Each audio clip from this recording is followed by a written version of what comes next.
Okay, so for those of you on Facebook, YouTube, and Twitter, hello to you guys and welcome to the presentation. For those of you guys on Clapper, hello to you guys. For those of you on TikTok, hello to you guys. And now for the folks who are just joining us on Spreaker, hello. So now we're here on all of our formats, and we are getting ready to have hopefully a fun-filled, exciting show. Looking forward to it. Hopefully you are as well. Now, today, of course, is Friday, so it's Paranormal Fridays. And happy Friday to all you guys. Hopefully, whatever you're going to do this weekend, hopefully it's a good one. And even just take some time off. Just do something good for yourself. You know what I mean? That's what you really need. Just do something good for yourself. You definitely need to do that. You absolutely need to do that. YouTube copy TikToks with the likes on the streams. I don't know. I don't understand what that means. Okay. Yeah, I have no idea. Lost Wolf 911. I have no idea what that means. YouTube copy TikTok with the likes on the streams. You're definitely speaking a different language. I think that I normally speak, but that's okay. That's okay. It's all good. You'll have to explain that one to me there, Lost Wolf. Well, thank you very much, Amanda, and I appreciate all of you guys being here. So a couple of things. Let's get the business part out of the way before we get into our show tonight. First of all, I want you to go to a website called kgradb.com, kgradb.com, and subscribe there. And make sure you put, but don't forget, make sure you put Bishop as your promo code. Because if you do put Bishop as your promo code, you're going to get 30% off your subscription. But remember, don't forget, it's really, really important that you have to go to kgradb, D as in dog, B as in bicycle, .com. And but Bishop is your promo code, because if you don't, you're not going to get your 30% off. So you definitely need to do that. Now, for those of you who want to go to my website, it's very, very simple, bishopjameslong.com. That's it, bishopjameslong.com. That is the great. Well, welcome. Appreciate you guys being here. Yeah, it's a simple website. So if you want to know a little bit about me, who I am, my background, well, there you go. You can just head on over there and check that out. Now, a lot of people always ask about the church, and I always answer it, and then they ask the same question 2 seconds later from now. So very simple. The church's website is usocc.org. So usocc.org. If you want to know about the church, go to the website, usocc.org. Okay? One more time, usocc.org. Inevitably, someone's going to say, now tell me about your church, usocc.org. Okay. So here's the deal. I don't know. I don't know how long I'm going to be here with you guys tonight. I'm just have a lot of ministry issues that I'm dealing with right now. So obviously I want to do the show. The show is obviously very, very important. However, ministry is primary. Entertainment is secondary. And so we have to make sure we always, I always tell people I'm a priest who happens to serve the church as an exorcist.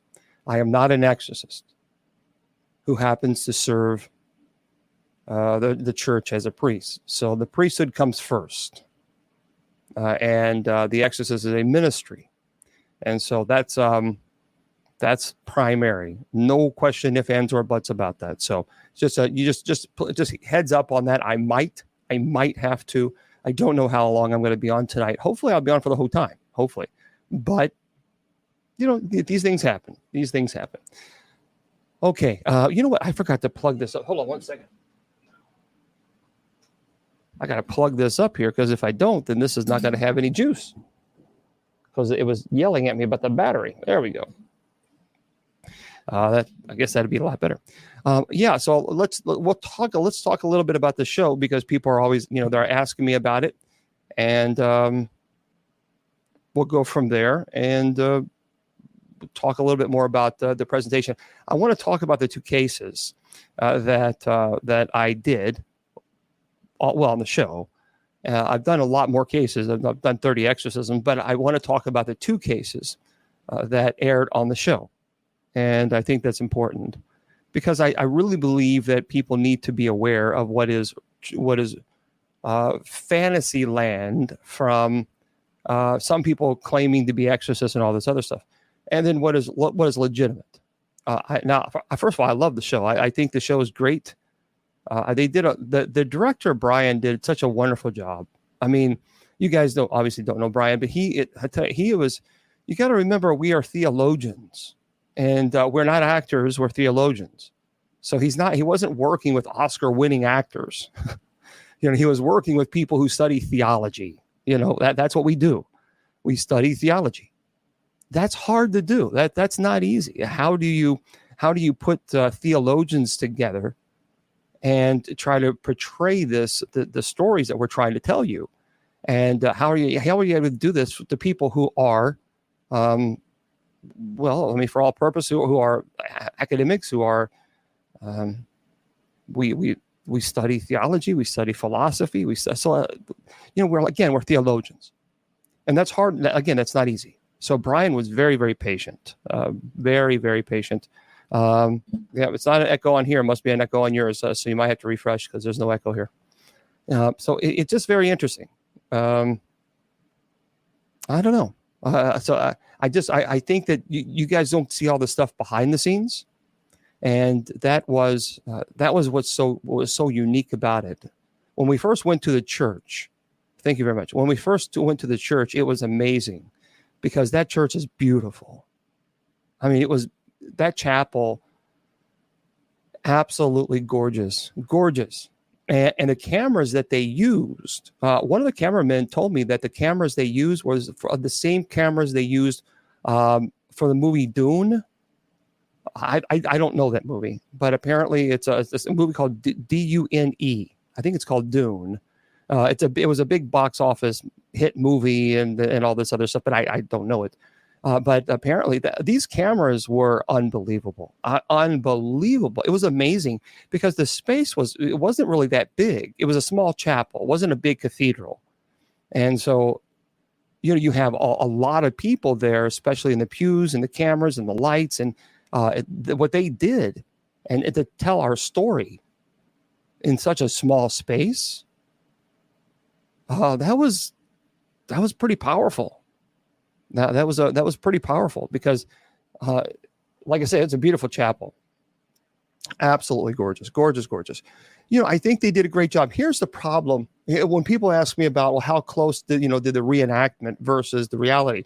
You have to understand when as an exorcist, when I tell the director that when I looked in the eyes of the possessed, I felt like prey. And that's what I said when I told them the story. I felt like prey. I was completely helpless. I couldn't move. I was catatonic.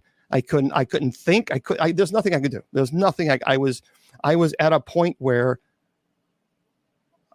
that's the only way I can describe it. I felt like I was looking into the eyes of an apex predator that was far superior than I was, and who just simply wanted to devour. It was going to. I mean, there's no.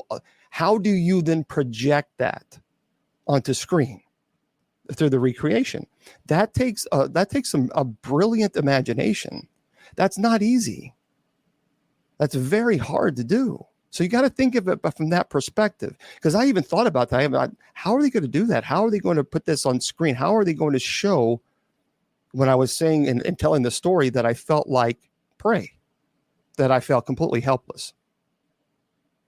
Because when I lifted the eyes, because what happens in transient possession, that you lift the eyelids and they were solid black, nothing. There was just a solid blackness in the eyes, but there was a blackness where I could see. It's like a mirror. I could see myself. I could see my reflection, and as I saw my reflection in those eyes, I could not move. I was not able to think. I wasn't even able to call out for help. And I think that was the frightening part about that, is the vulnerability. I didn't like that. I felt I think that's a great word to describe it. I felt unbelievably vulnerable. And, it was intense. Thank you for that. I appreciate that. But it was very intense. Now, for those of you who don't know, I run the show on 3 different computers. So there's people asking questions on TikTok. There's folks on Facebook, YouTube, Twitter, and Spreaker. And there's also folks here on Clapper. So please understand that I have 3 different computers running at the same time, and I can only look at one computer at once. So I promise you, it's not that I'm ignoring your question. It's that I can only look at one, computer at once. So, so that's something to think about. But one thing that I wanted to talk about before we get into the actual presentation is I wanted to talk about the doll. That was on the first episode. Now, folks, I got to tell you, and I do have the doll with me. So I got to tell you something. This doll, I've never experienced anything like this in my entire life. Never. I have experienced, people telling me that they've collected haunted items, and you're thinking, okay, okay, they're haunted, okay. I knew Lorraine Warren. And I will tell you, she hated the doll Annabelle. She hated Annabelle. She didn't want to get around Annabelle. And I didn't know Ed, but I did know Lorraine. And I've always heard about and always read about haunted items, but to be honest with you, I was always very skeptical. And that's healthy. It's okay to be skeptical, because you should be. USOCC.org is the church's website. But it's US. But I'm telling you, it was just moderators. If anybody asks about just simply USOCC.org, just that way people know. But this, I like I said, I hear about the parlor. I hear about these items, and I think, okay, right, whatever. This was the first time that I actually collected an item from a family who said, nope, get it out of my house. And not only did it get it out of the house completely burnt down. I mean, it was destroyed. And I was still skeptical even then. So when I showed up to this house, this family collected really eclectic items. They just love these weird, strange things they loved to collect. The wife just loved it. That was just something that she loved. And they went to an antique store, and there was all kinds of neat little items there. But for some reason, there was this one doll, and she just became obsessed. And I mean, obsessed with it to the point where nothing else. She was not going to focus on anything else. And this is a person, she has the funds to buy, quite a bit of stuff that she wants, but for whatever, that doll, there was nothing, she couldn't turn away from it. And her husband kept saying, let's go. There's plenty of other things. Take a look at this and take a look at that. And she's like, I don't care about that. It was the doll. So they bought it. And when they bought the doll, now they live in I'm not going to tell you the state because for privacy reasons, but they live in a very, very big, it was a 3-story home. So this was I think they call it some type of mansion, McMansion or something, McMansion. I think that's what they call it. But this was a very nice estate. This was not a simple 1-bedroom home. This was a 3-story beautiful home. And when they brought it home, she put it on the shelf. Now her husband wasn't really too like, okay, but she put it on this metal shelf in the living room. She had a bunch of all kinds of weird items, all kinds of strange things all everywhere, and she never had problems, never. But when she brought that doll home, they started having major activity, bangings in the walls, the smell of sulfur, a rotten flesh smell, electrical appliances would catch fire. And originally I thought this might have been a poltergeist case when she told me about it, because the number one form of destruction with poltergeist case is fire. So that really kind of got my attention when she told me. So the electrical appliances, there's just a lot of little things like that would happen. But then it began being really aggressive. And she was frightened, and they kept thinking, what do we change? What do we do? And the only thing that they could have thought about is maybe the doll, but she was like, no, I'm not getting rid of the doll. I'm not getting rid. Well, the house completely engulfed in flames. Now this was a McMansion. There was nothing left of this home. Now, and they called me, and here's the kicker. They called me and they said, you need to come out here and you need to remove something, because they had seen me, I think, on one of the shows or whatever. And I thought, well, I'm not a fire marshal, so that's my, if I was not thinking, it's like, what do you want me to remove? I mean, your house is burnt down. She didn't tell me much. And so when I showed up, she showed me a picture of her house, and I'm looking at this rubble, this dust of just complete rubble. And I'm trying to picture out where these things were. And she was kind of walking me into, this is the front and this is the foyer and all this. And then to the right was the formal living room. So I turned to the right, and there was this big, beautiful, it was a metal shelving. It was absolutely gorgeous, beautiful. And sitting on that sucker was the doll. Now, my immediate thought was, here's what because she didn't tell me, but my immediate thought is, why did someone put a doll on this beautiful little thing when the house is burnt down? That doesn't, I didn't know if that was a practical, it's like, why would someone do that? So I asked him, I said, why? She said, no, you don't understand. This doll was in the house. We brought this doll in the house. And then she began telling me everything that was going on in the home. And the doll had a very, it was hot to the touch. As a matter of fact, one of the ministers, Scott, actually held that doll when I brought it to the chapel, when we were talking about the presentation. And his hands, he showed the hands. The hands were red, bright red. I mean, and he even explained how it was hurting the hands, burning the hands. It was a very strange, but the doll itself was not burnt. Was not burnt at all. Now, I could not explain that. There was nothing, I couldn't dismiss it. This doll, everything in that home was scorched, except for that beautiful, and even the cabinet had obviously had burnt marks on it. But how could a porcelain doll, how in the heck could because the wall behind it was gone, nothing was there. It was all ash. So how in the world could this doll, a porcelain doll, even the fabric, and I couldn't explain it. I could not explain that. And I tried. And even when I picked it up and it was hot to the touch, I couldn't explain that. Of course, I was thinking, well, there's a fire. Was that it? There were a million things going on in my mind. But I couldn't dismiss it. And I think that's what bothered me about the case, because I'd heard all kinds of things about haunted objects. But when I saw that thing and I couldn't dismiss it, that's what bothered me. So I took it, and of course the family has rebuilt.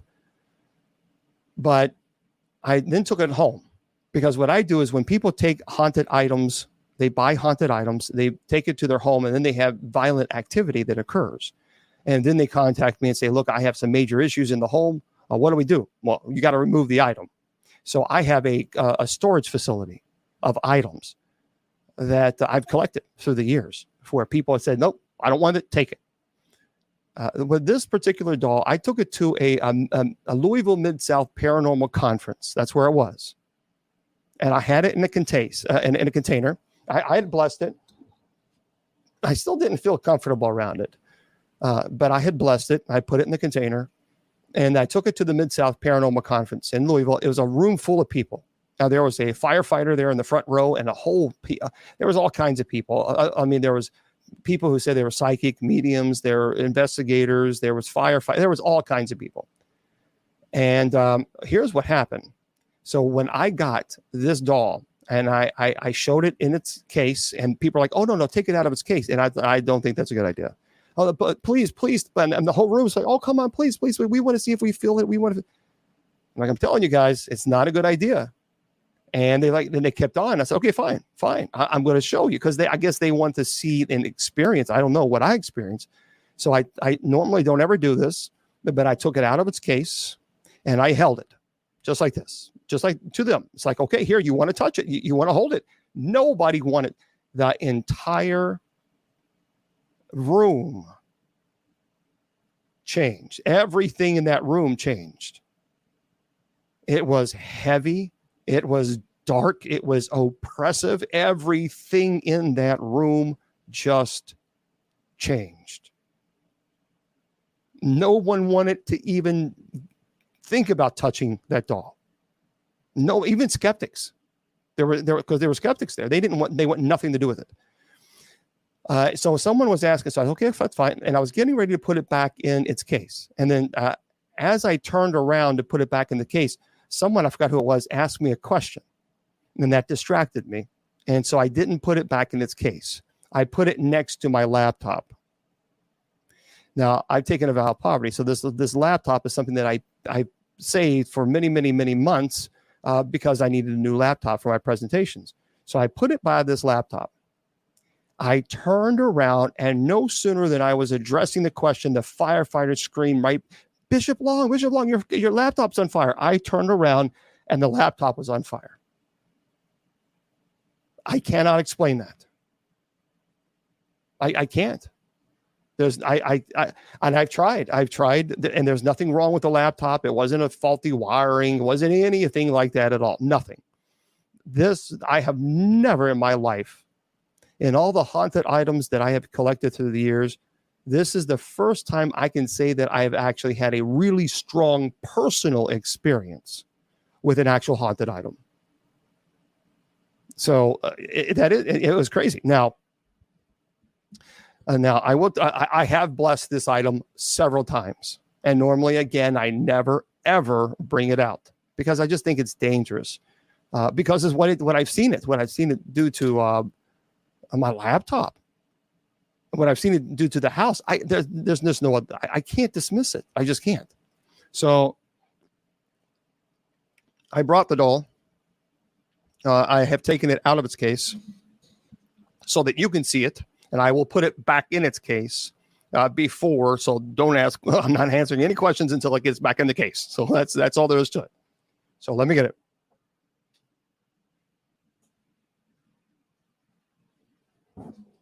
Okay. So this is the doll that was on the show. Go back here. What was very interesting about this particular doll is, again, it's porcelain. And what I found peculiar is there are burnt marks here on the fabric itself. Here's the burnt marks here. And I can still smell the belt. You can still, and this was years ago, and I can actually still smell the burnt marks on this. But this is some of the burnt marks that you have here. I don't know if you guys can see that there.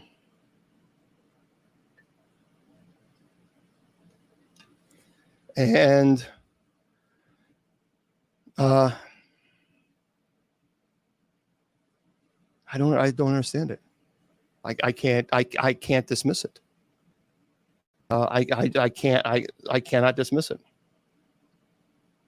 I know what I've seen. And so does a whole host of people in the Louisville Mid-South Paranormal Conference. A whole room of people saw it. And that, like I said, this was sitting. It was really strange because it's not really meant. That's what I don't understand about this. It's not meant. See, the feet really don't bend. The legs don't bend that hard, but it was actually sitting on the shelf. And which I don't, again, I'm trying to push it. I don't want to break it, but I'm trying to push it. And even this is as far as without getting pressure. This is as far as, but it was sitting. So this is, I get a headache. So yeah, I'm going to put it back.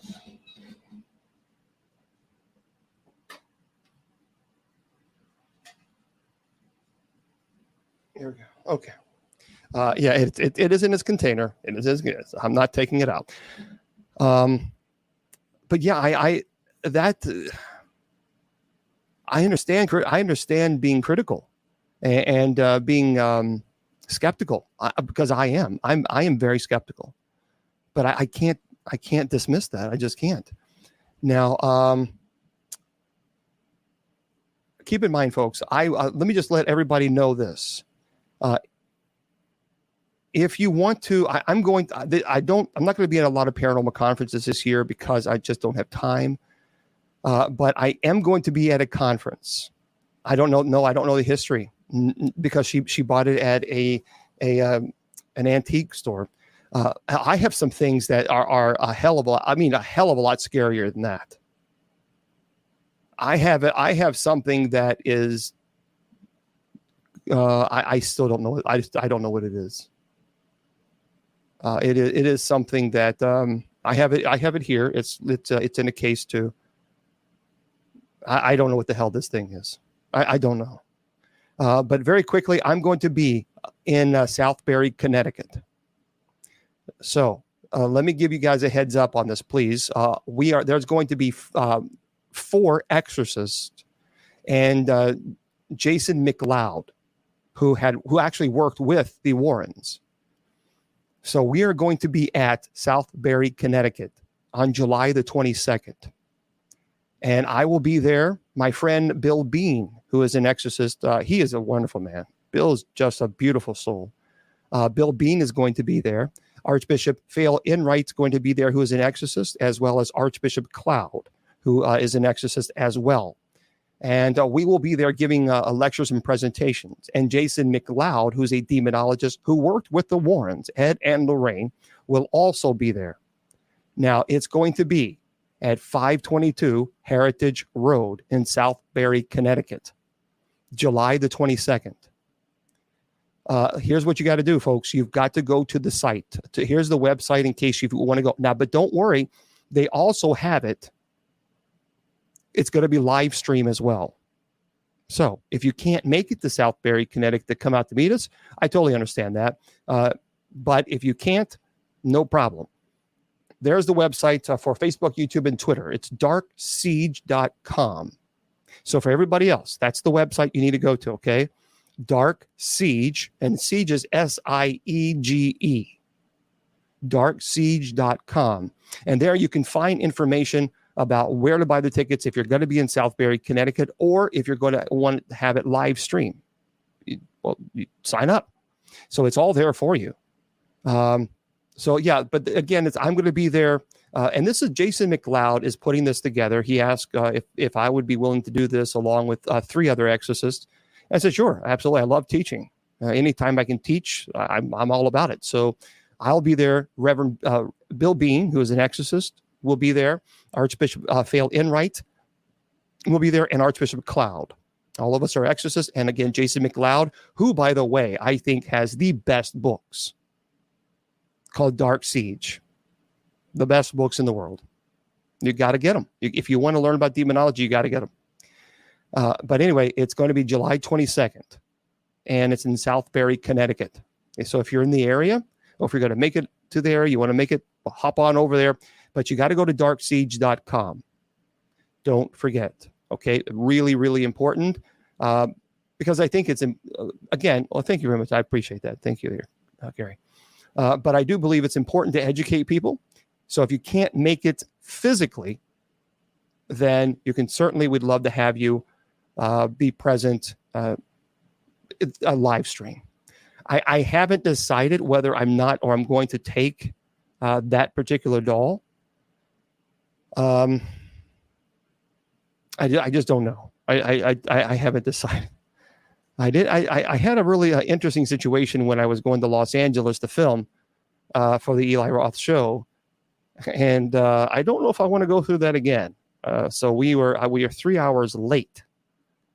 Well, thank you there, Acro. We are 3 hours late because I brought the doll. I blessed the doll. I took care of everything that I needed to take care of, and when we got on the plane, because I wasn't going to check on the checked baggage. There's no way. That doll, there's no way.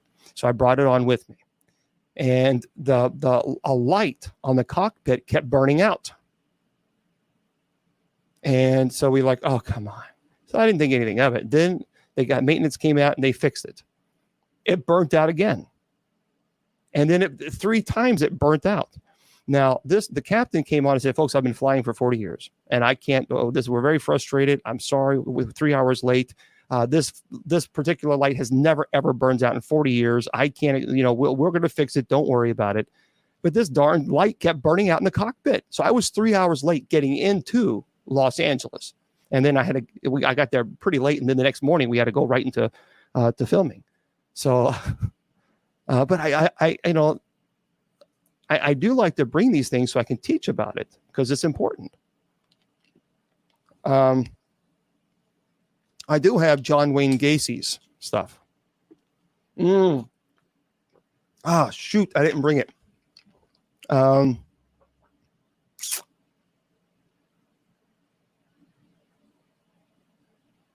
tell you what I'm going to do. For the first time, I'm going to show you guys something that I just got in. I literally just got this in the mail. And this is from a collector. He's a collector. Don't ask me why. He's a collector from serial killer stuff. He loves that kind of stuff. Well, he got a particular item, and he began seeing apparitions, dark shadows, and he got very, very afraid. And so he contacted me because he saw the show, and he said, look, I need your help. So I'm working with him now on this issue. I will. You're so rude, Drew. You're so rude. Seriously, why be rude? I don't know. Person is rude. There. Sorry, I have to block somebody. That's rude. Anyway, just trolls who have nothing else better to do. But anyway, I blocked him. Do we have any? Yeah, good. Thank you very much, Amanda. Yeah, and block Amanda. If people do that, just block them. I'm going to show you something that I've never showed because I just got it, but I have to go in the other room. No, I don't. It's right over here. Hold on one second.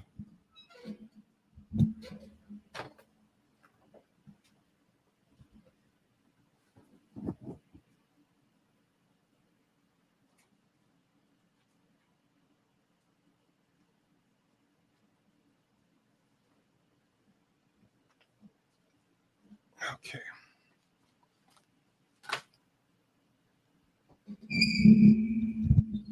Okay, I just got this in just the other day. It does come on a certificate of authenticity. So he's signed it and notarized it. So he has shown that this, he's paid for it. I don't know why people do this. I don't know why. But this individual enjoys collecting items from serial killers. Now, I've never showed this because I just got it. I don't even want to touch them. I don't have gloves, so I really don't want to touch it. I really shouldn't touch without gloves. But let me ask you guys a question. Do you recognize these?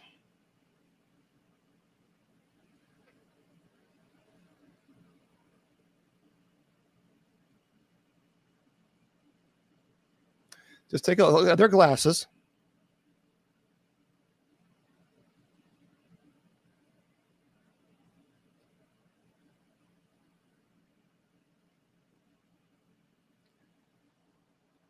This is the note that was sent to the buyer who bought them from this individual who was in prison waiting for his execution.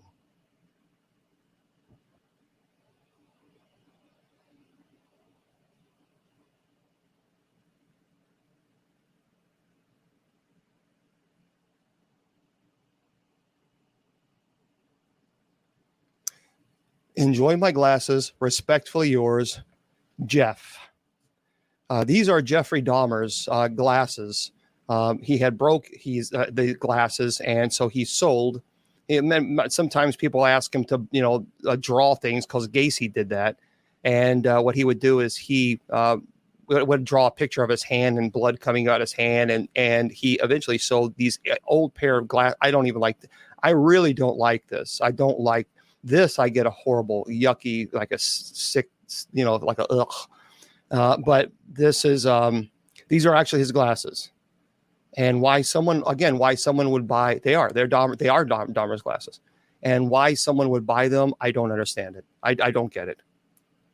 So I got to be careful with them because I don't want to break them. But at the same time, I also don't want them. So I'm going to have to put those back up. But Yeah, he purchased them, and no, I'm not. I'm definitely not putting them on. No, no, no, no. Um, but he had purchased these things, and he kept telling me that he was seeing black shadow, like shadow people, and it was terrifying. And then he was having sleep paralysis episodes, and he never, ever, ever, ever had sleep paralysis episodes before, ever. So I removed those things. I'm now going to try to get to his home to perform the minor rite of exorcism, because that's required. I can't do it yet because my stupid Jeep is still not fixed. I had to take it. My buddy, he was supposed to fix it. He messed it up. So I had to take it to a dealership, and now who knows how long they'll take. But anyway, yeah, they're not good. It's not a good feeling. It's not I don't know. It's a good, why do I think that items from serial killers attract people? I think people are so fascinated for some strange reason with serial killers. I don't get it. I don't understand it. Now, I will be bringing this. I'll be bringing these with me to Connecticut. And this is a family who also bought this, and they had activity in their home. So this here you see, I'll look at, here's Clapper. There's Facebook, YouTube, and Twitter. It's a little lake with some cabins. You don't really think about much about that particular one, like a little cabin. I mean, it's not the greatest painting, but then you have this picture here. This is an actual picture. This is an actual. So there's this. But of course, if you remove my fingers, that's the artist. That's not a nice photo. That's an actual painting from John Wayne Gacy.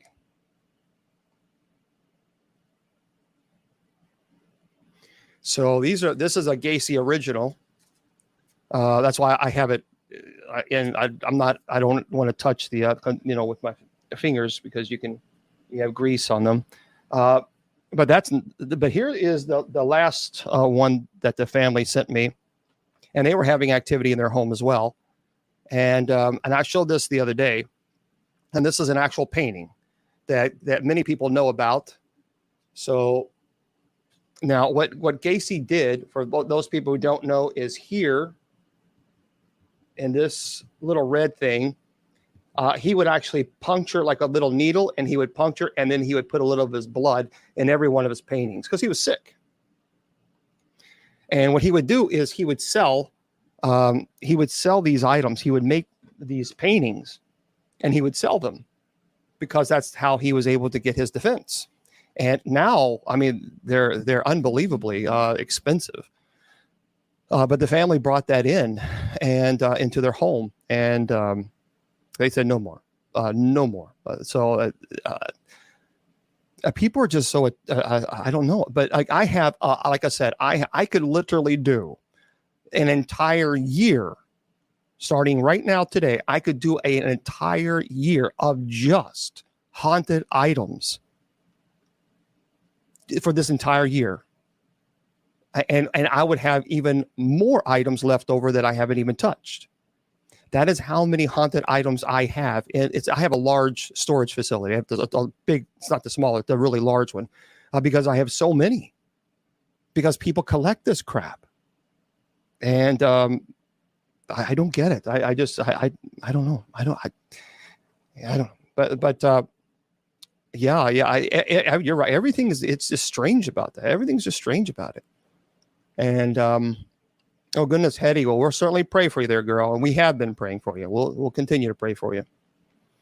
We pray for you every night there, Hetty. Speaking of which, we have night prayer at 10 p.m. I'm not going anywhere, but we have night prayer at 10 p.m. Eastern Standard Time, Monday through Friday. Yeah, I don't know where Shannon is tonight, because I don't have my cell phone. What I used to do, I don't have my cell phone with me. You know what? It probably is. It's probably her phone. Because her phone is just, it's terrible. I'm going to send her a message real quick, because I don't see her.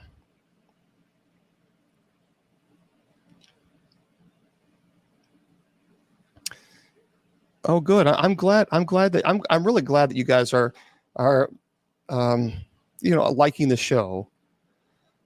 They did, I tell you what, Eli Roth is a cool guy. For those of you who don't know Eli Roth, he's been on so many scary movies and some other with Brad Pitt, of course, the Inglourious Basterds movie. I mean, he is obviously he's very, very well known, incredibly gifted, and you would think that when you see movies like Hostel, that I believe he directed, and I think he directed that, and you see other movies. And you see, the movies that he acted in, you would think that you would meet this wide-eyed, he's not. He's very reserved, incredibly respectful and courteous and kind. And so it was an honor. It was an honor to meet him. It truly was. Eli Roth he's a cool guy. So hopefully maybe one day you guys get a chance to meet him. And look, I know some people say whether they like Ghost Adventures. Look, Zach is my friend. I did Ghost Adventures. I send messages to Zach often. I think Zach is he's a good guy.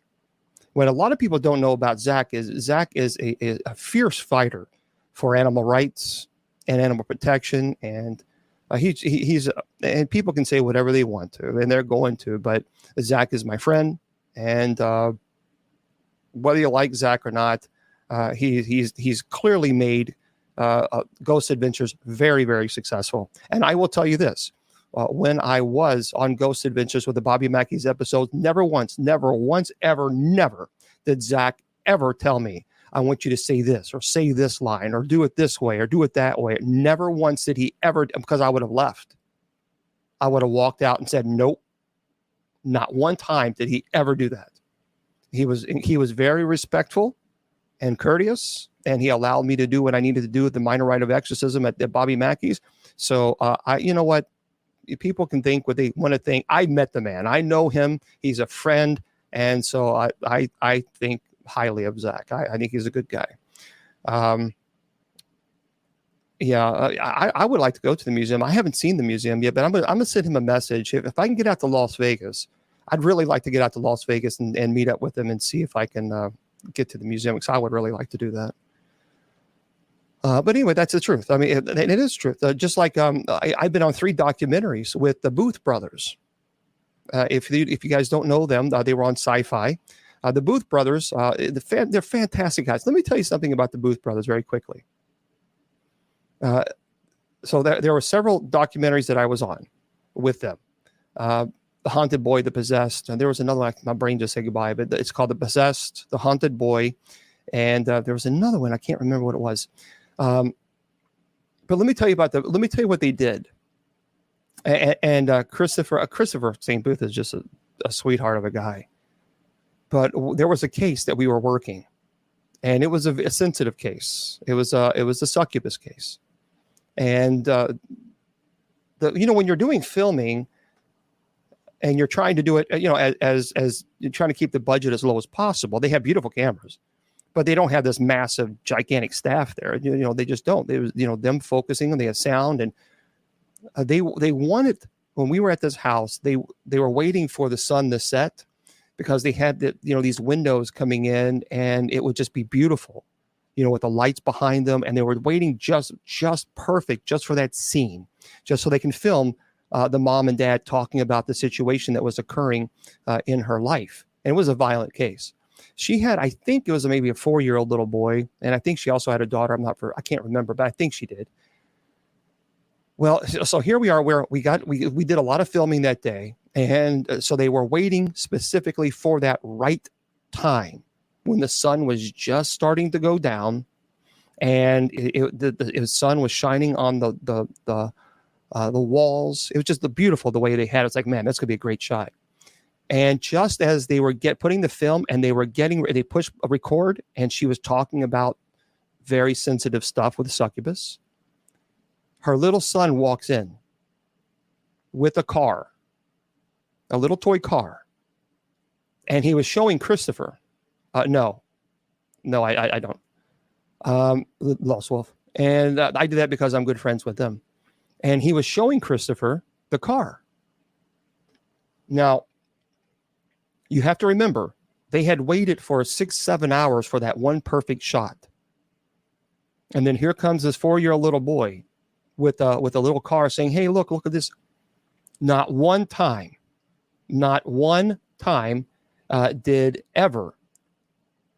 did Christopher get nasty? Did he scream? Did he holler? He didn't say, get out of here. Not one time. As a matter of fact, what they did do is they, hold on, let me just block this moron there. People, I don't know where the moderators are. Are the moderators here on TikTok? Because we're seeming to get a lot of rude people in here. Because otherwise, I'll just turn the chat off.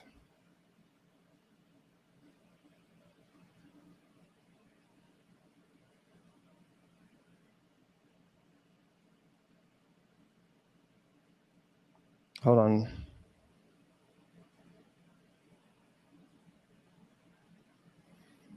Okay, I just sent the message to him because there's I just don't understand this. It's rude. But anyway, but yeah, that's so Christopher then started talking about this little kid's toy, just chatting with him. And I really thought, I thought that was just beautiful because he could have yelled at him. He could have screamed at him. He could have gotten mad. He could have stomped his feet, or he didn't at all. He was like, okay, that's cool. And he was very kind, very respectful. And then afterwards, the kid went out to play, and they lost the shot. And which is a shame, but they did. So, but they did the best they could. Yeah. And of course, now we have Deacon Tommy Golden. Deacon Tommy of course, he's a deacon for the church, and he's going to be a priest here, hopefully maybe this year, if we can get together and make that happen. But he's also a director. So he does a fantastic job with filming. So he does a really good job. So yeah, it's pretty interesting. It's pretty interesting. But so I don't know why. So I will tell you that the Booth brothers are great guys. Eli Roth, fantastic. Zach, good guy, and that's a little bit of experience there. Now, people have been asking me also about the case with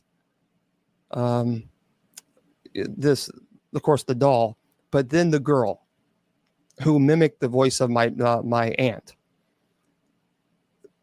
That was actually at that time I was, I'd read all the books, did the studies, but when you're actually there in the presence and you see it and you experience everything everything in your body's telling you to run away, saying go away, don't stay there. This was the one that they just aired on Eli Roth's show.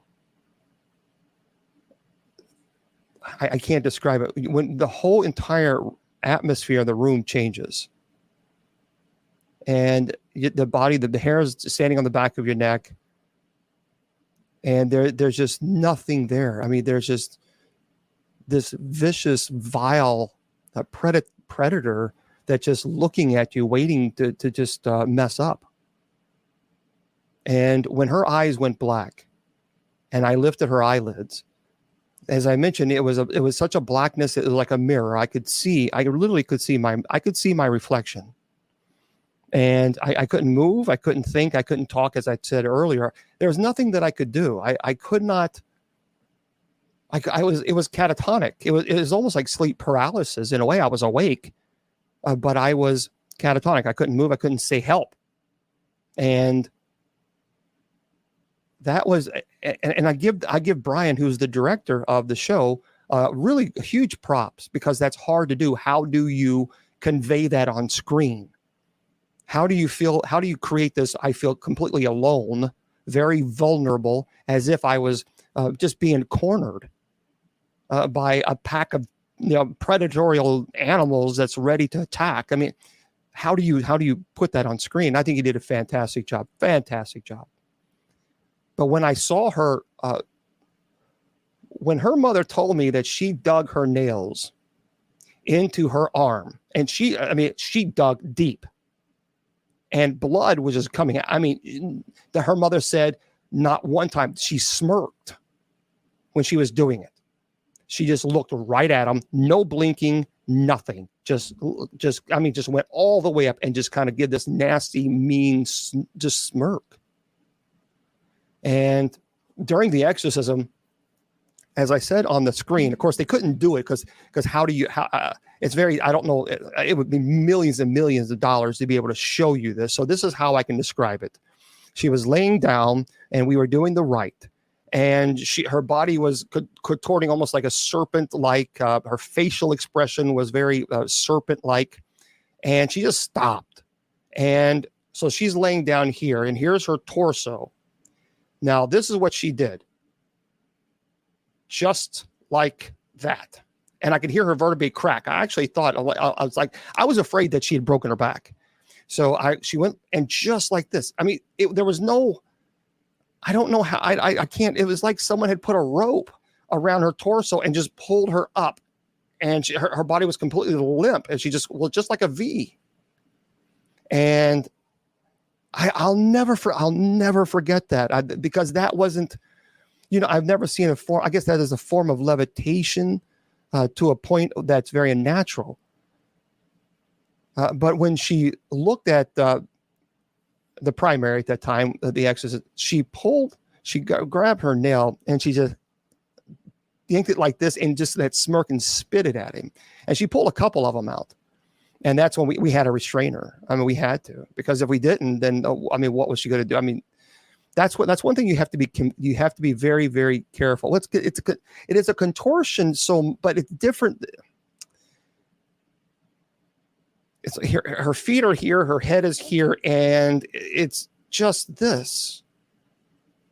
And there's no way I could not do this. There's no way.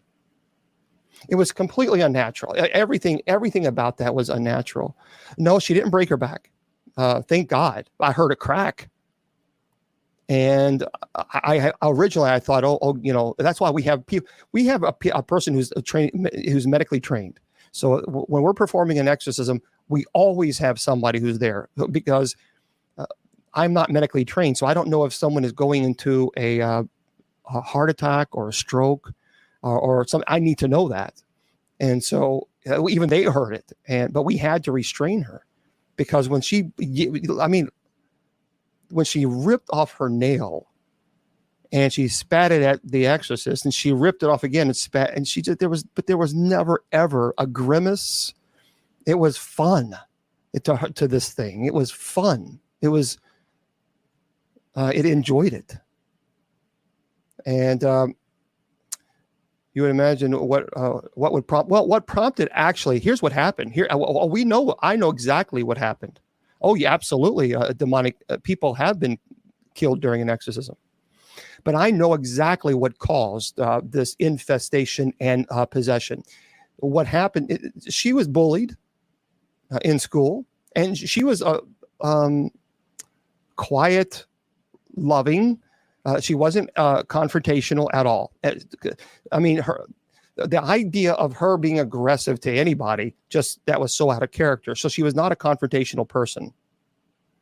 And when she began being aggressive to her parents was like, okay, something is wrong. And so she actually had read about the Key of Solomon, where the idea is, or the belief, the theory is that Solomon had this sigil, this ring, and he could summon demons. And he summoned demons for the sole purpose of controlling them, the Lesser Key of Solomon. So he controlled them so that they would build temples to the pagan gods of his concubines and wives, because he had 300 wives and 700 concubines. And he had a lot of these people were pagans. And so what he would do is build temples to honor their gods. So the story is that he had this magical ring that he could summon these, and he had these sigils. And then he could summon these demons, whatever demons and what he wanted, to force them to build the temple. Okay. So what she did, she had read that and she got really tired of being bullied. And so that she got the sigils, allegedly these sigils that she found online. She took a picture of it, or not a picture. She went to the library and scanned it and printed it out. And so then she got home and she started playing with Ouija board. And then she also summoned these magical dark prayers that you're allowed to supposedly summon demons. And that's what she did. And that's how it all started. And because she thought that she was under the impression that because of what she read and saw online, that you can summon demons and demons can be your best buddies, which is stupid. And that's incorrect. Incorrect. Well, there you are, Shannon Long. Shannon Long is she's busy today. I have watched Nefarious. Oh, do me a favor, everybody. Do me a favor. Shannon Long, there she is right there. She just pinned something. So Shannon Long just pinned something on my TikTok. Here's what I want you to do, if you would, please. Can you please? She also does a ministry to where she helps people, and we all need help, and she needs also some help. Her cat's going to need some assistance. Some medical assistance. So here's what I want you guys to do. I appreciate the gifts. I really, really do. Thank you for the gifts on TikTok. But do me a favor, if you would, please don't send me any gifts. If you would, please send. If you would, the Shannon Long is my sister. Go ahead and send her those gifts. She would be greatly appreciated, and I know she's probably going to kick my rear end for me to asking. But again, just if you would, I would appreciate that.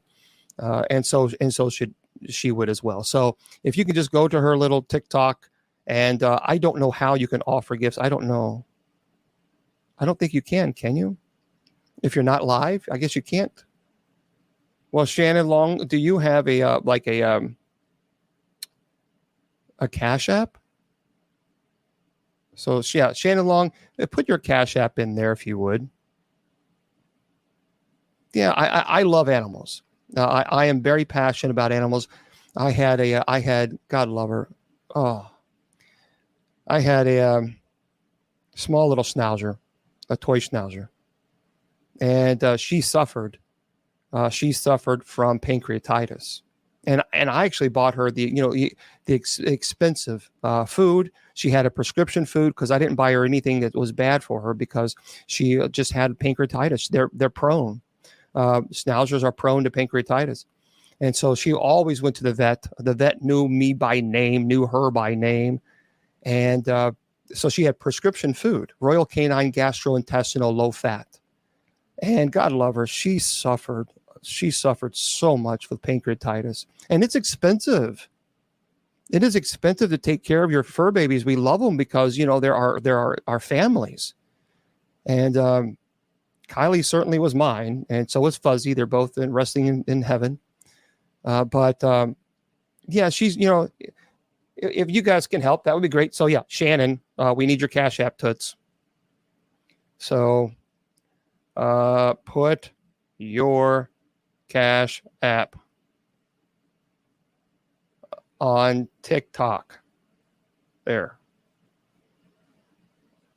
Yeah, if she doesn't do it, then I'm just going to go on here and find it. And hold on, we'll do it this way.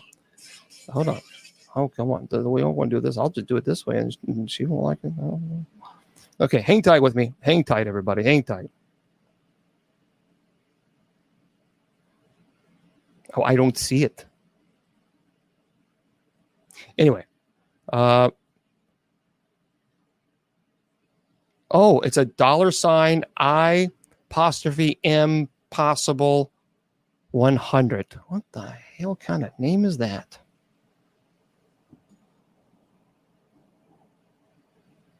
There it is. So if you guys could, that would be great. You could be helping her and her cat, certainly her cat, and because they're expensive. Seriously. I mean, you go to the vet, you're going to be paying some money. You're gonna be. Yeah, she is. She's my sister. We grew up together. But they are expensive, and so we try to help. We try to help each other out. That is so important. We got to help one another. We have to. So if you can, please do so. I would appreciate that. It's a $sign I apostrophe M possible 100. Yeah, just leave that up there. Yeah, just leave that up there, Shannon. Yeah, pin that sucker and leave that up there. Okay. Yeah, and I'll put that on here too. For those of you on Facebook, YouTube, and Twitter, if you guys want to do that, that would be great. I hope. We gotta help. I'm very good at typing, so just hang tight. And I like to do this for anybody. I like to help out. I mean, if people are having issues, I like to help out as much as possible. I am possible one. Okay, there it is. That's a weird thing. I think that's right. Yeah. So that's the Cash App. That's the Cash App thing, I think. So if you want to, that would be great. That would be that. I know that's kind of a. Why don't you do Shannon 30? Cash App Shannon 30. I don't know. She got to be difficult. She got to be diffy. That's all that is. Uh-oh. See, people are not finding it, Shannon. I guess that's Cash App. I don't know. But that's what it is on Shannon. So there we go. But it was crazy.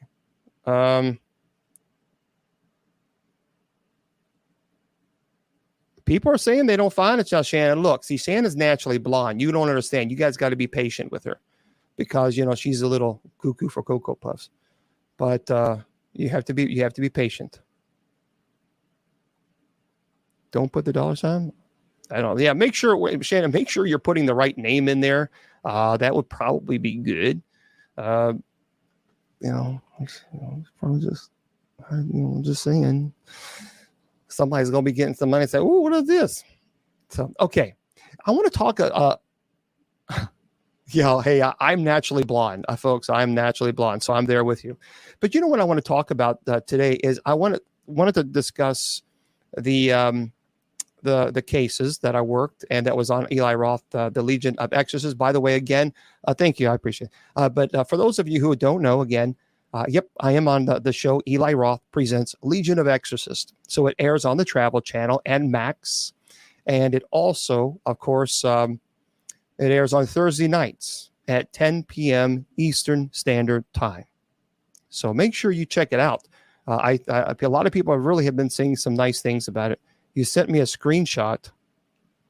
Well, where did you send me a screenshot? Oh, I'm just doing a show. That's all I'm doing right now. I'm just doing a live show, Princess. So, yeah, let me just... there's no screenshot. I'm telling you, this is my sister. Ain't no screenshot.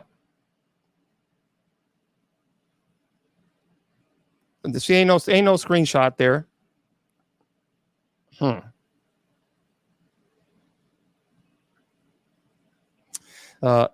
Oh, she's calling me. Uh-oh.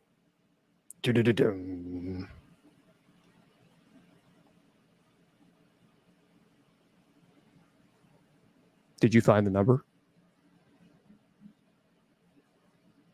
Do you know the number? We're only a live show right now. Yep. Shannon or Shannon Long. Shannon Long's Crazy House. Listen, Bishop, I sent you a screenshot on one of your 40,000 messengers, okay? It is I'm possible 100. I love you. So is there an apostrophe after the I and the M, Princess? It's I, and then there's because it's a contraction of I am. Right. Understand? So we have the I, and then we have the little contraction indicator where it's I have no contractions going on. I am not pregnant. I can assure you of that. So okay, well, but this is a contraction for M. Oh, I see. I'm glad you clarified that. Okay, so that's Cash App. Yes, is $ I'm possible 100. And then it says Shannon M. Long. It's got my big face on there. Oh, like that. Like you even sing when you see it. You go, oh, like that. Mhm. Everything. It makes the birds sing and oh, just like that. My cat's looking at me like, yep, she's lost her mind. Yeah, and I think you have as well. The power of Christ compels you. Okay, thanks so much. I appreciate you calling, Princess. All right, I love you. Thank you. Bye-bye. And now you know, folks, why I am fat, bald, and celibate. Okay, now here we go. That's the way it is. So here, now let's go into, I wanted to talk about, so let's get into some of your questions. We'll get into your questions and go from there. How's that? Because I know a lot of you guys will have questions, and I wanted to talk about the couple stories there. And so, okay. So what are some of y'all questions? And then we can kind of get into up and hill and chat about whatever you want to chat about. Okay. Well, thank you very much. I'm very, very glad that you guys are enjoying the show. I am as well. I think they did a great job. A great job. So fantabulistic.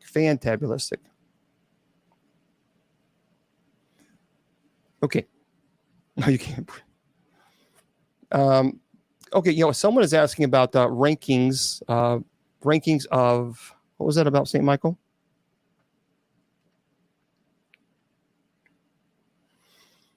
Someone was asking about Eli's a great guy. Eli's he's a really terrific, very professional, very courteous, and very respectful. So I have high regards for Eli Roth. No, she didn't break her neck, but her back, but she cracked it. I mean, it was. Someone is asking on Messenger again, folks. I have 3 different computers running, so just keep that in mind. I'm not ignoring you. I promise you. I'm just trying to get to questions. Someone's asking about the hierarchy of angels. There is a hierarchy of angels, and there's also, of course, the hierarchy of demons as well. Demons are fallen angels. So the highest order. Now, sometimes when you're talking about levels, some people refer to it as order, highest or sphere or highest tier, whatever it is, sphere. It doesn't matter. They're all interchangeable. But the highest order would be the seraphim, cherubim, and thrones. Those are their highest. Now, it is believed by many theologians that Satan, Lucifer, is a seraphim. It's also, a lot of theologians will also argue that Michael not only is considered an archangel, but also a seraphim.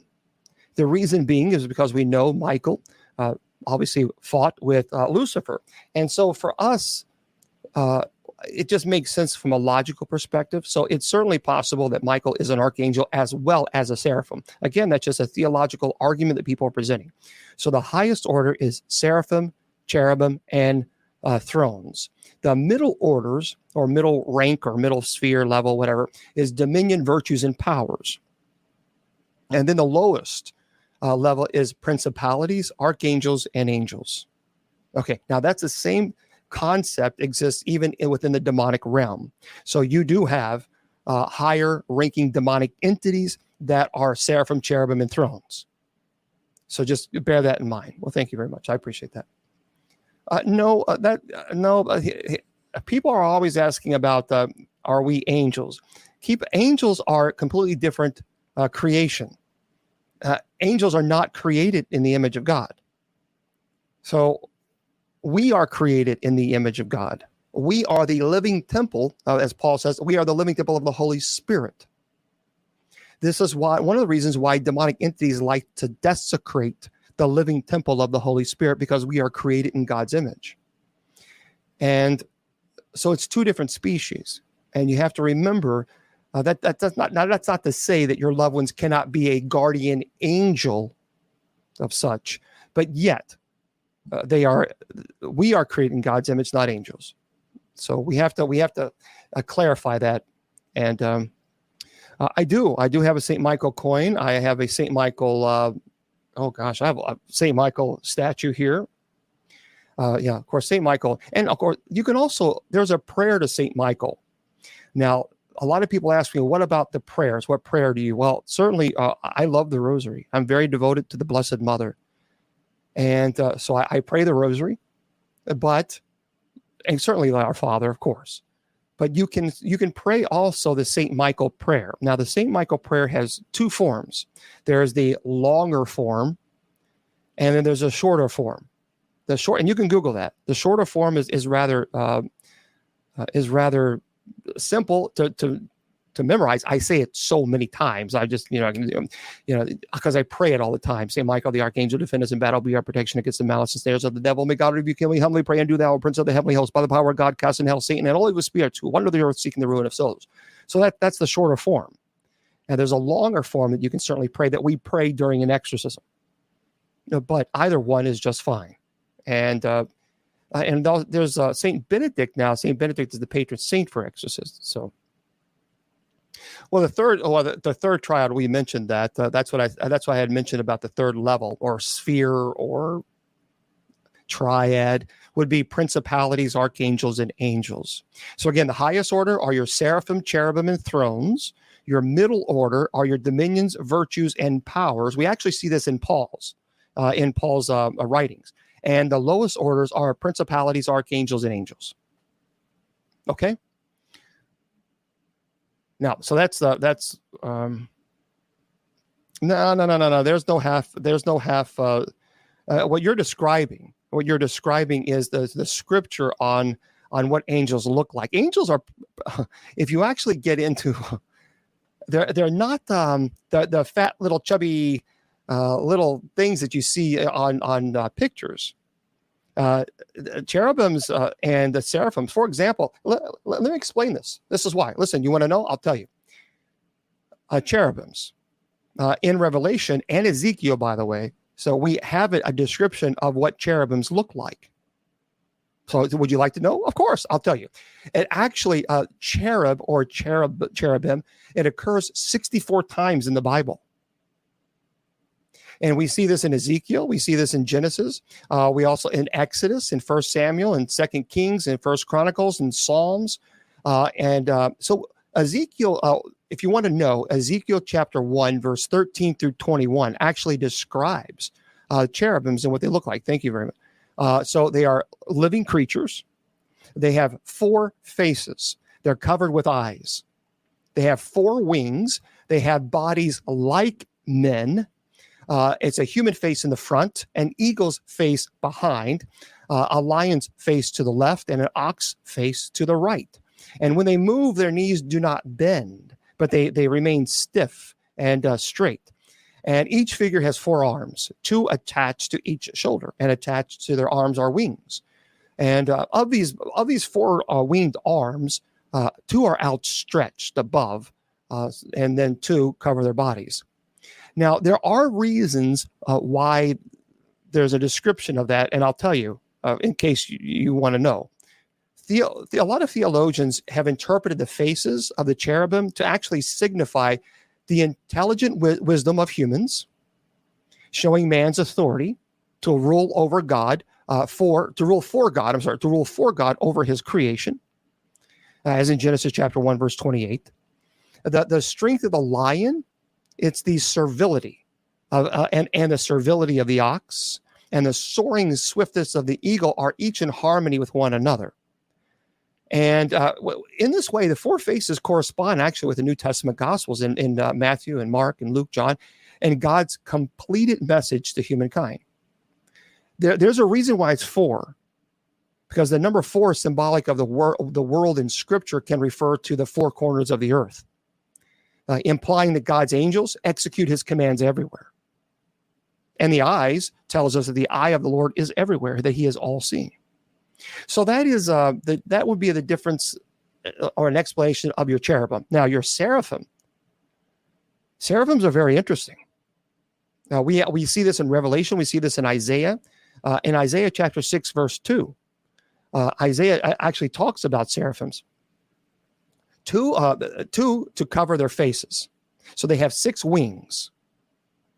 2 to cover their faces, so they won't gaze directly in God's glory. And then they have 2 to cover their feet, acknowledging their subservience to God. And then they have 2 to which to fly, serving the Lord who sits on the throne. And there we go. Just in case if you guys wanted to know a little bit about it. But actually, when you look at the descriptions, if you really saw the angels in their form, in their descriptive form in Scripture, they're very interesting creatures indeed, or creations, I should say. Oh, I will. I actually did a show once on angels, but I'll do it again. I'll talk again. I'll do another show on archangels, and because there is a debate as to whether how many archangels there are, and so I'll describe each one and where they come from, the historical aspect, because I love history.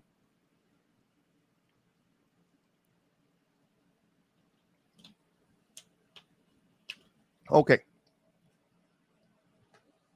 So anyway, that's a little bit about that. Oh, well, Saint Raphael. It's interesting you say Raphael. At night prayer, we actually pray. We ask Saint Raphael to intercede on our behalf. Now, people say, well, why do you do that? That doesn't make any sense. Well, sure, Les. Because if you ask me, Bishop, hey, I'm sick tomorrow. I'm going to have surgery tomorrow. Can you pray for me? Okay. So that's what we do for Saint Raphael. There's a beautiful prayer, and I'm going to tell you what it is. And so you can replay this. I was getting ready to say rewind. That really shows you how old I'm getting. Oh, but you can replay this later. We actually pray the Saint Raphael prayer every night prayer. And here it is. And you can replay it and write it down. Raphael of the glorious 7, who stand before the throne of God, who lives and reigns. Angel of health, the Lord has filled thy hand with the balm from heaven to soothe and cure our pain. Heal and console the victims of disease and guide our steps when doubtful of our ways. Holy Raphael, we entreat thee to help us in all of our needs in the trials of this life. And since thou art the physician of God, we pray thee to heal our soul of its many infirmities and our bodies of the ills that afflict it, if this favor be for our greater good. We plead for angelic purity, that we may be fit to be the living temple of the Holy Spirit. Beautiful prayer. And that's what we pray every single night, every night. Okay. Yep. I read my Bible through. I do. Matter of fact, I spent 6 months teaching Revelations on Bible study. So we actually have, for those of you who may not know, we have Bible study every Sunday and Wednesday night at 8 p.m. Eastern Standard Time. And we preach and teach about Scripture. And so we're here every Sunday and Wednesday. And I spent 6 months teaching about Revelation. And I'll do that again on other books as well. So right now we're just kind of we're teaching the readings, the Sunday readings. And then we're going to, I'm giving you like a Cliff Notes version of each book in the Bible. So you're welcome to join us. A lot of people tell me, you should read the Bible. You should come to Bible study. We've been doing Bible study for quite some time. So we'd love to have you. So, all right. So that is that. Animals can be possessed. So we see this in Scripture, actually.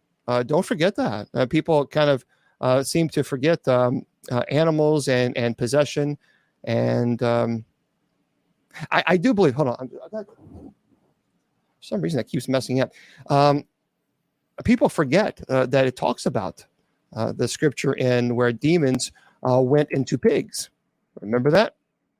And so you can actually, if you want to know that, if you don't know what the Scripture that is, that's in Matthew chapter 8, verse 28, I think through 35 or 34. I haven't memorized the entire Bible, obviously. So, but I believe it's Matthew chapter 8, verse 28 through 34 or 35. And that is when Jesus appeared. Well, sometimes people think that I should be able to memorize the entire Bible. and every passage in every. I mean, come on, that's I do pretty good. So I think that's not bad. So, anyway, but people do. Your cat is most definitely possessed.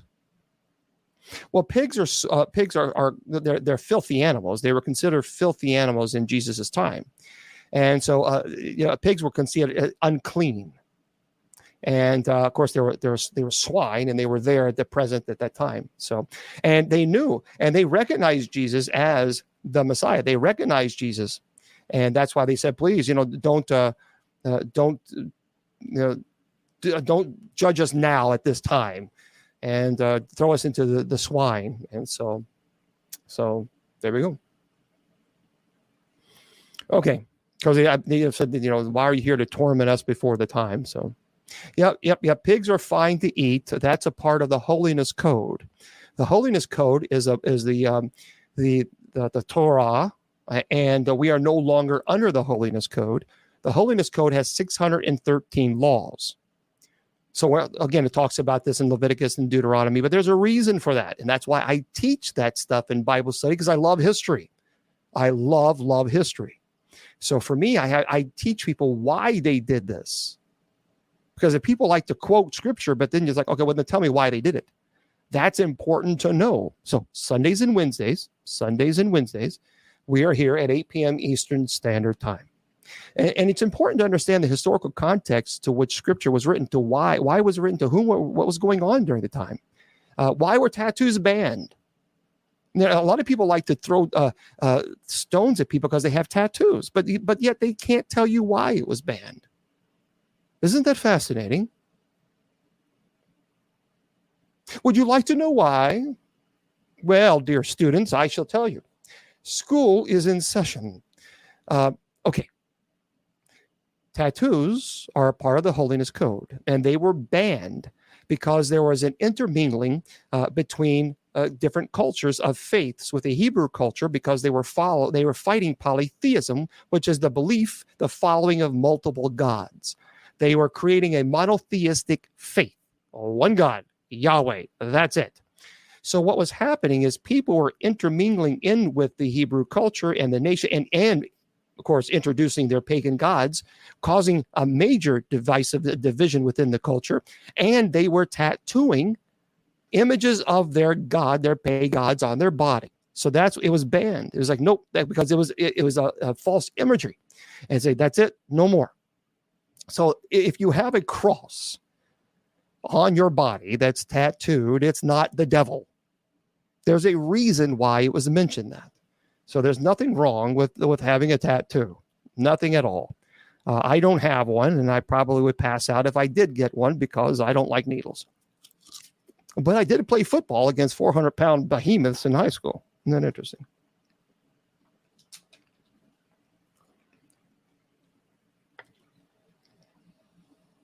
Okay. I mean, I won't. I don't have a problem. I don't like it, It just makes me a little weary. A little weary about getting it. So okay.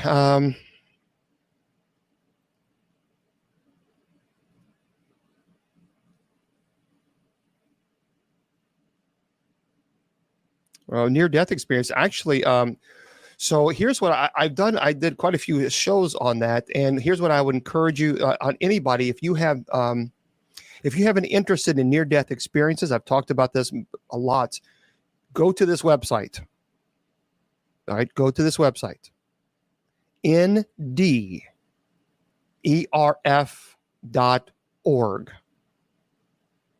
Okay, that's the site. ND as in dog, ERF.org. So make sure you go to that site. That is the world's largest site of people who have had near-death experiences. And Dr. Jeffrey Long, I have had him on my show several times. I've interviewed him several times, and he's fantastic. So I would strongly encourage you to check that out. My sister and I, we both, I have had a near-death experience when I had an upper scope where I saw my mom who had passed away.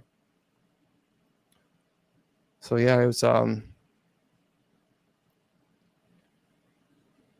yeah, I see the skinwalker things are very interesting, aren't they? Because I had Willie Windwalker Gibson, who's a shaman, and he came onto the show and he talked about skinwalkers.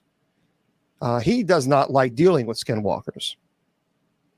They're unbelievably violent, aggressive. He believes there's a form of demonic influence, and so yeah.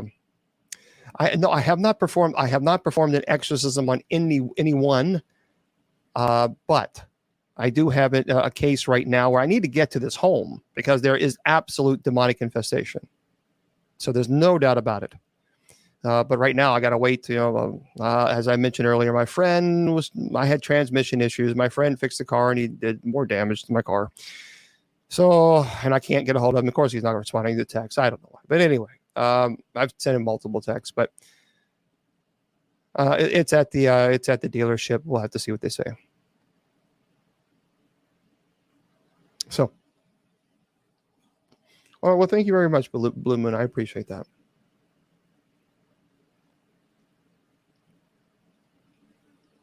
Yeah, well, but skinwalkers are a form of witchcraft that he had said, but it is a summoning of a demonic influence that he believes, and because they're quite aggressive and violent. So, yeah, see, the Mesopotamia, a lot of people will try to imply that that New Testament, that the New Testament, the Gospels took from Mesopotamia. That's just simply historically incorrect. It's the same thing. Every single year, there is a constant barrage of pictures trying to say that Jesus' story was stolen from Osiris or other stories, and it's just simply not true. It's just simply not. As a matter of fact, I even did a presentation on that before because there's so many people that try it. Or Horus, they say they just stole it from the Horus narrative, and that's not true. Oh yeah. If I'm performing an exorcism, I will notify the church, and they pray for me. During the time, I'll let them know this is the time the exorcism will begin. And so, because again, it's not me. I need as much support as I possibly can during it. So. You are Catholic, lacking in the true knowledge of the saving grace of Christ. And so I'm Catholic and I'm lacking the true knowledge of Christ, and yet you call yourself a Christian. That's considered judgment. Bye-bye. Bye, Felicia. See ya. Isn't it amazing that people come, you're a Catholic, you don't know anything. And that's all I do is I talk about the love of Christ, but I don't know Christ. It's just terrible. Terrible. These people. I'm serious. These people, they're just... I have a Jeep. Well, yeah, I mean, people just don't get it. It's just like, okay. You are not Christian. Oh, my goodness. You opened my eyes. I mean, how I'm so glad you've told me that. Man. I have friends from all walks of life. I have friends that are who are pagans, who are atheists, agnostic, that are Christians, that are Wiccans, that are Muslim, Jewish. And it's funny that all my friends, we respect each other. We don't judge each other. No, we don't judge each other. That's called being mature. It's called being a grown-up. See, that's what that's called, being a grown-up. Some people still have the mentality of living in high school mentality of wanting to just be rude to people.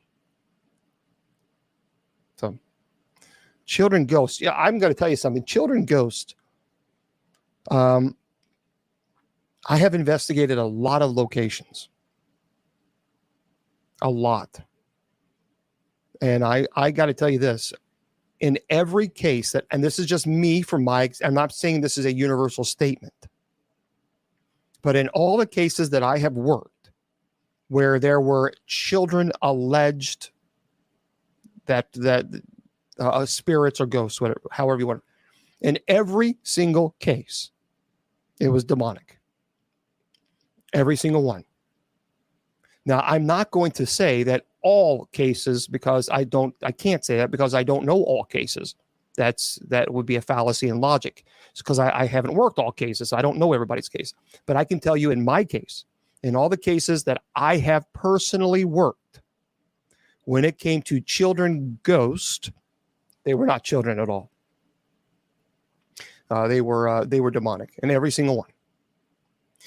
But some people will tell me, well, now, I disagree. I've had cases where it wasn't, and that's cool. That's their experience. I can only tell you what my experience is. And you're right, Monsar. That's a great way to let your guard down. And here's what I will tell you this.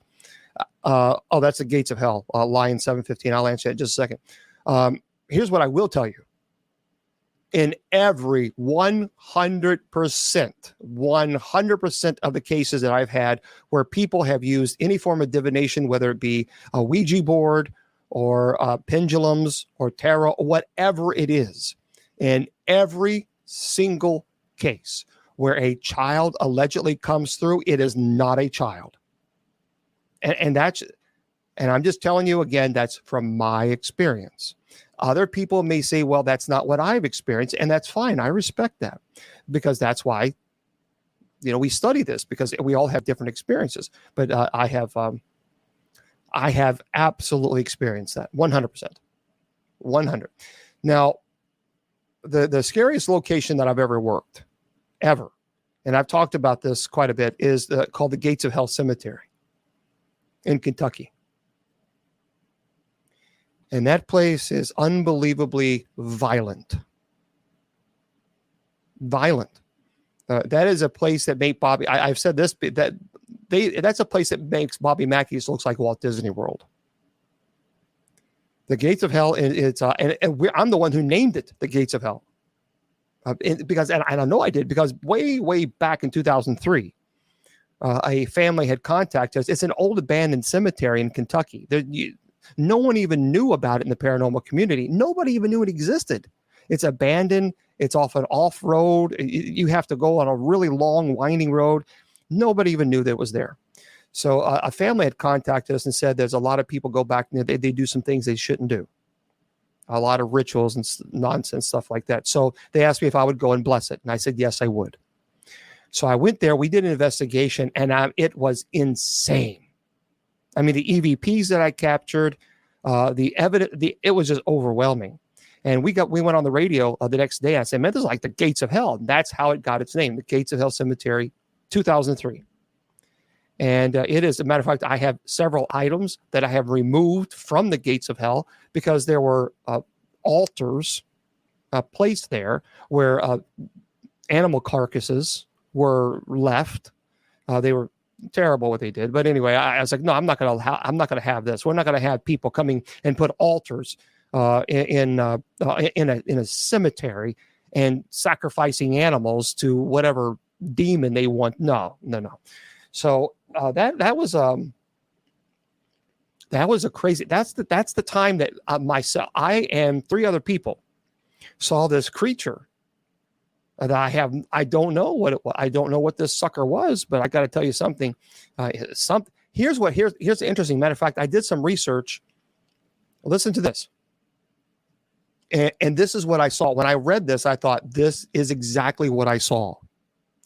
And let me read it. This is from. I'm going to find out who this is from. Tobias and Emily Wayland. This was just published. Witnesses report encounter with dark red-eyed being that took off into the sky like a literal bat out of hell in southeast Michigan. So here's the story. And when I read this, I thought, my gosh, this is exactly what we saw. So Lon Strickler of Phantoms and Monsters recently received an email from a witness who said that he and his sister were driving in southeast Michigan when they saw a dark red-eyed being that appeared to take flight. Strickler said the email was a follow-up to one sent by the witness about a month ago that was too vague to be published. This more recent email represents an elaborated version of the witness's experience. So here it is. I don't really believe in any cryptids, though the idea of them is fun, except for Mothman. Around the time of these sightings in mid-fall 2017, I lived in a small town in southeast Michigan, Oakland County, and was attending high school. My older sister, who was 9 years old, my senior, and had a similarly timed work schedule, drove me to school extra early in the morning so I could attend an extra hour and fit another class into my schedule. It was awful and started at 6 a.m., but we only lived 15 minutes from my school, so it wasn't all that bad off of drive. Well, one morning we were making our way to the school as per usual through some super curvy wooded back roads by our house. Suddenly, in a break between the section of road we were on, just between the third curve and the last curve between the road straightened out, I noticed two glowing red spots about 600 to 800 feet in the distance. At first, I brushed it off, as the area is well known for deer and the spacing for eyes wasn't too far off. But I couldn't shake the wrong feeling I had. The eyes just weren't the right color to be the reflecting deer eyes. And as we neared closer, it became apparent to me that if these indeed were eyes, then the figure was far too tall to be any type of animal I could think of. It was still really dark out, so I was only able to make out the eyes in a dark black silhouette before. Well, as our headlights were finally near enough to begin illuminating the figure, it took off in the sky, literally like a bat out of hell. It moved incredibly fast, and before it took off, and the dark silhouette expanded significantly in a manner that was incredibly similar to how birds use their wings to take off. And before I could hardly register what had just happened, it disappeared over the tree line and out of sight. Now, at first, I was worried. I was seeing things. However, as I looked over my sister, I was met with a mirror of my same shocked expression. She asked incredulously if I had just seen that too, and we'd been conferring about what we just saw. I was relieved to hear that I wasn't going crazy, as she had described the same thing that I'd also seen. Now, it says here in this article, winged humanoids have not been reported as often in Michigan as they've been reported in other states. This report constitutes the latest news in the string of Mothman sightings from within a few 100-mile radius surrounding Lake Michigan. Here's what I'm going to tell you about this. Now, I was at the Gates of Hell Cemetery with 3 other people. And we were in the back and in the cemetery. And again, one day I'm going to as soon as I get my car fixed, I'm going to be able to get back there and film it. You guys can see it. But there's a dirt road in and a same little pathway out. It's the same. And then all the way back is a huge dead tree. And there's a fence that goes around it. It looks like a horseshoe fence. And there's trees all around it. And we were there around midnight. And the crickets, this was in the middle of summer. And, the crickets were making the noises and it just stopped. It was dead silent. And the only thing that we saw were the trees, the top of the trees were swaying back and forth. That's it. We didn't feel any wind where we were. And we would see like shadow people, hundreds of shadow people darting in and out behind the trees. And it looked like they were slowly like cutting us off, like cutting the entrance off. So he said, no, we're not here to perform the minor rite of exorcism. We were there just to do an investigation. So we left. So we went out and we got out of the cemetery, and our backs were turned towards it. And one person had a flashlight, and he was looking towards the cemetery, and we could hear the rattle of the flashlight. And we were talking about what we just saw, and then we heard this noise, and we thought, what's going on with him? We turned around. I don't know what this thing was. I have no idea. But what I saw, and all of us saw the same thing. It was this massive. To me, it looked like a 10-feet creature. We saw the claws. It was so clear that we saw the claws. I mean, you can even see the feet moving. And it had a bat head. Eyes were fluorescent red, looking right down at us. A long torso, shorter legs. The wings were spread out. Now, I've said this before. I would take a lie detector right now on this, right now. What we saw, I don't know what that thing was. I have no idea. And it didn't make any noise. It didn't fly off. We got out of there now because that was something that's like, okay, I don't know what this is. I have no idea what I'm dealing with. So we all like that. That's it. We're done. So we got in the car and we really got out of there. But to this day, I can't define it.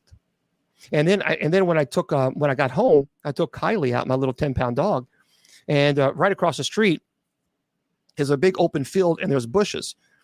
And as Kylie was doing her business, there was a growl.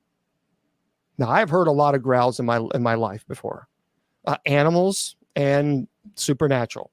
This growl was so deep, and it came from a big animal, because it was so, I've talked about this before. It was like someone put a speaker on my back and turned the bass up, and I could feel it within the chambers of my chest. I mean, I heard this growl. It was a deep, utteral growl. Nope. No. So I grabbed Kylie and said, I'm sorry, you got to be done. You got to be done. And we went inside. But to this day, I don't know what that was. I don't know. Okay. Again, TikTok, let's calm down with, I've asked you a question. He's not answering it. Please don't be rude.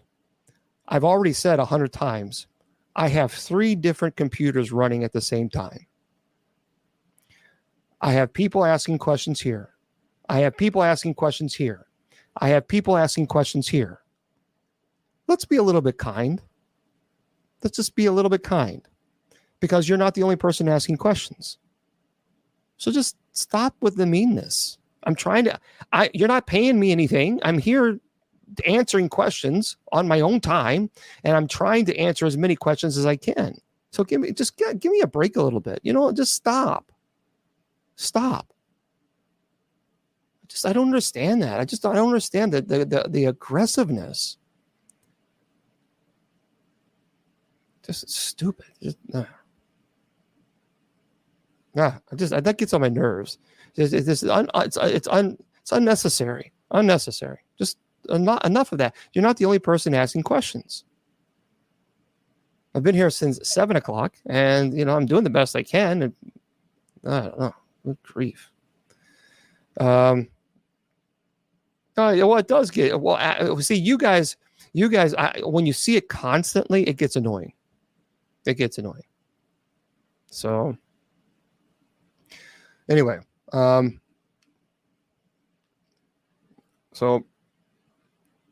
I don't know why people do it, but they do. So, anyway, that's what I saw, and I don't know what this was. I don't know. I have no clue what it was. So, well, thank you very much. I appreciate it. Okay.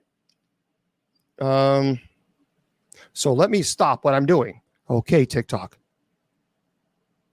There we go. I'm only looking at that. I'm only gonna look at TikTok now. Sorry, folks. But they're kind of going a little fast. Yes, thank you. There's some LOLs. Good. Okay. Pray for Kitty Shannon. Yes. Okay. I've learned so much. Well, thank you very much. I appreciate that, Ron. Okay. This is your opportunity. This is it. This is your opportunity. I pay attention to you. Come on. And they don't ask the questions. Come on. Okay. Oh, hello. I don't know what it has to be. A demon summoned. It has to be, because there were satanic rituals that were performed there at that particular cemetery. So, see, this growl, I'm telling you, this growl was very deep, and it came from a very big creature, whatever it was. And it was just, I don't know what it was. I don't know. Well, King of Hearts, the biggest case that stuck with me, I think, emotionally was definitely the succubus case. She was sick. Now, folks, I'm answering a question, so that means I can't answer another question right now. So I've got to answer this question first. Okay, so hold on. It was an incubus case. She was 68 years old, and it was a very, very violent case. And I had her daughter on the show, and I worked with her for 3 years. And it was a very, very violent case. And the last year of her life, she was no longer being assaulted. And then when she passed away, the family asked me to preside at her funeral. So that was powerful.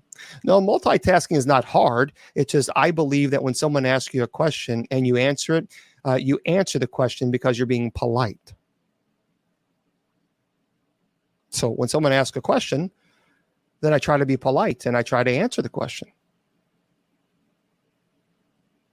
Because that's what I think you're supposed to do.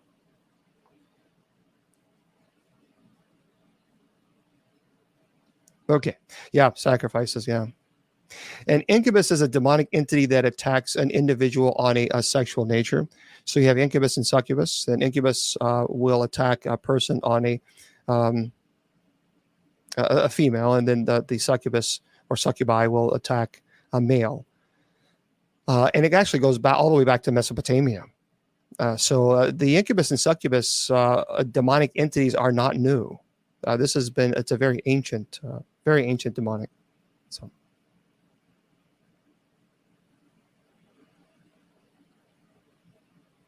Okay. Oh, you got your tickets. Well, that's wonderful. Great. I appreciate that. Yes, you can go to heaven if you're not baptized. In the Roman Catholic Church, they do teach what a theological term called baptism by desire. So let's say, for example, that you have the desire to be baptized, but you can't get it, or you can't, you haven't been baptized for whatever reason. Maybe you haven't found a church, you haven't found a pastor that you're comfortable with, whatever that might be, and you pass on. Well, the Roman Catholic Church, and again, and you can take, I can only tell you what I was taught. And from a theological perspective, now you can agree or disagree, and that's fine. But there is a baptism by desire. So, you know that James, the UFO stuff, isn't that interesting? I do believe, I absolutely believe that there's something going on. I do. There's just something going on. And there's too many credible witnesses that are saying they're seeing these things. We have, like I said, we have pilots. I did a UFO. Matter of fact, I am going to do an alien. I might do that next week on aliens, because I haven't done that. Alien abduction and the different types of aliens. Because I've been in the paranormal field for a long, long time, and I have met people from all walks of life. I've met Travis Walton several times from the movie Fire in the Sky. And even Willie Windwalker Gibson, who says that he is an abductee as well. There's a lot of people that you would never think that actually was an abductee that claim that they have been. So there's just something going on there. There's just something is happening, and there's just too many credible witnesses that are reporting this. There really are. So something's going on. Oh yeah, imagine so in Colorado. Okay, for those of you on Spreaker, I'm going to say goodnight to you guys. And of course, I'll be with you guys at 10 o'clock for our night prayer this evening. I want to remind everybody that this evening at 10 p.m. Eastern Standard Time, we are going to be live, as we always are, when we do our night prayer. So if you would like to join us for night prayer, all you got to do is just go to bishopjameslong.com, scroll down, you'll see night prayer, click the link, and it takes you right there. It's audio only. And we'd love to have you. We'd love to have you there to pray with the community. Everyone's invited. Everyone's invited. I agree with that. I don't believe that aliens are demons. No. For those of you who are on Facebook, YouTube, and Twitter, and everywhere else, hang tight, TikTok. I'm not leaving yet. So I always tell you, your value does not decrease based on someone's inability or refusal to see your worth. Remember, you're priceless. Never let anybody tell you or convince you otherwise. Facebook, YouTube, and Twitter. God bless. We'll see all of you guys tomorrow at 8 p.m. Eastern Standard Time. The Sacred Division has been brought to you by Bishop Long's online paranormal course. Learn demonology, angelology, paranormal studies, and genealogy. It's 100% online, and you learn at your own pace. Please go to www.bishopjameslong.com and click on the paranormal course link.